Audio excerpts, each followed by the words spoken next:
معزز خواتین و حضرات، آج میں آپ کے سامنے ایک ایسی لا کیس لے کے آیا ہوں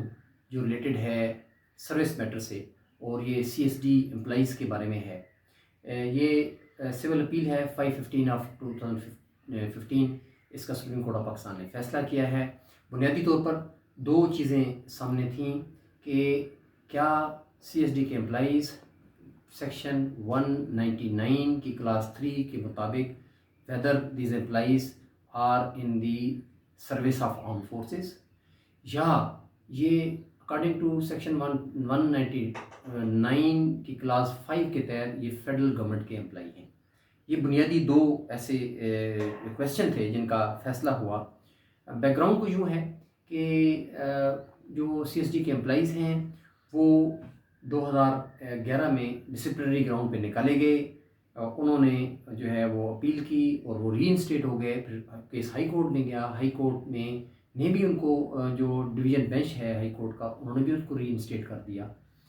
اور جو سی ایس ڈی کا پوائنٹ آف ویو تھا کہ ان کی جو سروس ہے وہ اکارڈنگ ٹو 199(3) آرم فورسز سے ریلیٹڈ ہے، تو یہ ہائی کورٹ کی جورسڈکشن میں نہیں ہے کہ وہ ان کو جو ہے سنے۔ تو سپریم کورٹ نے سب سے پہلے اس کا یہ سٹیٹس ڈیسائیڈ کرنے کے لیے بیک گراؤنڈ دیکھا کہ سی ایس ڈی کا جو ڈپارٹمنٹ ہے وہ برٹش دور میں 1922 میں اوپن ہوا، پھر لیٹر آن 1942 میں اس کی اسٹرکچر چینج کیا گیا کنٹین کانٹریکٹر سنڈیکیٹ کے نام سے، اور پھر لیٹر آن پاکستان بننے کے بعد اس کو ایز اے گورنمنٹ آرگنائزیشن جو ہے 1948 سے آن ورڈ لیا گیا، لیکن 1959 میں اس کا سٹیٹس چینج کیا گیا اور اسے non government commercial concern declare کیا گیا۔ تو اس کو دیکھنے کے لیے جو ہے وہ چونکہ اس کی بنیادی طور پہ دو چیزیں ہیں، پبلک فنڈ استعمال نہیں ہوتا، پبلک اکاؤنٹس کمیٹی کے پاس یہ اختیار نہیں ہے کہ وہ اسکروٹنائز کرے فنڈز کو، اور جو فنڈ ہے وہ گورنمنٹ کے پاس جاتا بھی نہیں ہے۔ تو اب دیکھنا یہ تھا کہ ویدر یہ امپلائیز جو ہیں ان کا سٹیٹس کیا ہے۔ تو سپریم کورٹ نے سب سے پہلے یہ کیا کہ پرانے جو 3-4 کیسز آلریڈی ہوئے تھے، سب سے پہلا کیس انہوں نے اٹھایا جو نیاز محمد کا کیس تھا، جو جی ایم اپوائنٹ ہوئے تھے، اور پھر اس کے اوپر سپریم کورٹ آف پاکستان تک یہ کیس گیا اور فیصلہ یہ ہوا تھا کہ یہ اس کی جو سروس ہے وہ گورنمنٹ کی سروس نہیں ہے، یہ سروس آف پاکستان میں نہیں ہے، تو کانسٹیٹیوشنل پروٹیکشن اس کو حاصل نہیں ہوتی۔ دوسرا کیس جو پریسیڈنٹ کے طور پہ لیا گیا وہ عبدالرشید کا تھا، جو اسسٹنٹ اپوائنٹ ہوئے تھے لیکن 1948 میں اپوائنٹ ہوا، اور 1948 میں جب یہ گورنمنٹ کی آرگنائزیشن تھی اس کے جو اپوائنٹمنٹ لیٹر ہے وہ گورنمنٹ کا تھا، بٹ لیٹر آن جو 1968 میں جو ٹرمینیٹ ہوا تو اس کا کیس جو ہے وہ ہائی کورٹ نے اور جو ٹریبونل ہے انہوں نے اس کے حق میں فیصلہ دیا، لیکن سپریم کورٹ آف پاکستان نے یہ قرار دیا کہ چونکہ یہ جو افیئرز ہیں اس ڈپارٹمنٹ کے ریلیٹڈ ٹو ڈیفنس ہیں، تو اس کو ہم جو ہے وہ کانسٹیٹیوشنل پروٹیکشن نہیں دے سکتے۔ پھر ایک کیس تھا جو ان کی جو یونین ہے انہوں نے انڈسٹریل ریلیشن ایکٹ کے تحت جو ہے رجسٹریشن کرانے کی کوشش کی۔ سی ایس ڈی نے یہ کنٹینٹ کیا کہ یہ جو کہ ڈیفنس سے ریلیٹڈ ہے تو اس میں یونین جو ہے وہ نہیں بنائی جا سکتی، اور ان کا جو کیس ہے وہ بھی اسی طرح ریجیکٹ ہوا اور ان کی یونین جو ہے وہ انڈسٹریل ریلیشن ایکٹ کے تحت آرڈیننس کے تحت رجسٹر نہیں ہو سکتی۔ اب یہ دیکھنے کے لیے تو جب اپوائنٹمنٹ لیٹر کو دیکھا گیا تو سپریم کورٹ آف پاکستان نے قرار دیا کہ اس اپوائنٹمنٹ لیٹر میں چونکہ کوئی بھی ایسا ایک جو سائن ہوا ہے وہ ریٹائرڈ لیفٹیننٹ کرنل کا سائن ہے، اور اس سے ظاہر ہوتا ہے کہ جو سروسز ہیں یہ آرم فورسز سے ریلیٹڈ نہیں ہیں۔ تو جو پہلا کویسچن ہے کہ کیا اکارڈنگ ٹو سیکشن 199(3) بارڈ ہے جو ان کی جورسڈکشن ہے ہائی کورٹ کی، تو اس کا فیصلہ یہ ہو گیا کہ یہ ان کی سروسز آرم فورسز سے ریلیٹڈ نہیں ہیں۔ دوسرا کویسچن کا جو دیکھنے کے لیے کہا گیا کہ جی اب دیکھنا یہ ہے کہ کیا یہ اگر آرم فورسز سے ریلیٹڈ نہیں ہے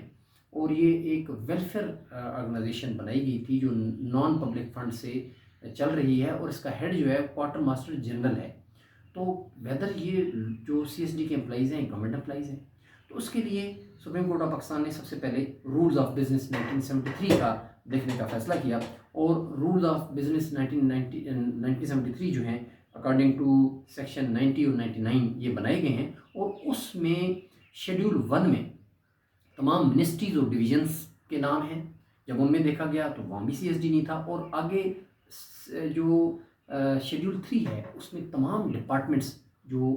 فیڈرل گورنمنٹ یا پروونشل گورنمنٹ کے ہیں ان کا نام وہاں پر ہے، تو اس میں بھی CSD کا نام نہیں تھا۔ تو سپریم کورٹ آف پاکستان نے قرار دیا کہ ان لا کیسز کو دیکھتے ہوئے جو ابھی ایک جو رائے ڈیولپ ہو رہی ہے وہ یہ ہے کہ ان کی جو نہ تو یہ جو ہے وہ گورنمنٹ امپلائی ہیں، اور نہ ہی ان کا جو سٹیٹس ہے وہ کارپوریشن کا ہو سکتا ہے۔ کارپوریشن کا سٹیٹس ہو سکتا ہے کہ اگر وہ جو پارلیمنٹ کا جو بنایا ہوا کوئی قانون ہو اس سے اتھرائزڈ ایگزیکٹو آرڈر جاری ہو، تو چونکہ وہ بھی نہیں ہے تو یہ ان کا جو سٹیٹس ہے ماسٹر اور سرونٹ کا ہے۔ اور یہ جو رولز ہیں جو CSD کے ہیں وہ نان اسٹیٹوٹری ہیں، اور ان کی جو لیگل ایفیکٹ ہے وہ کوئی نہیں ہے، اور نہ تو یہ لوگ جو ہیں چونکہ اگر یہ نان اسٹیٹوٹری ہیں تو ان کو یہ کانسٹیٹیوشن جو ہے یہ اجازت نہیں دیتا کہ وہ ان کو کانسٹیٹیوشنل پروٹیکشن حاصل نہیں ہے۔ ان کا جو فیٹ ہے وہ یہ ہے کہ جو رولز بنائے گئے ہیں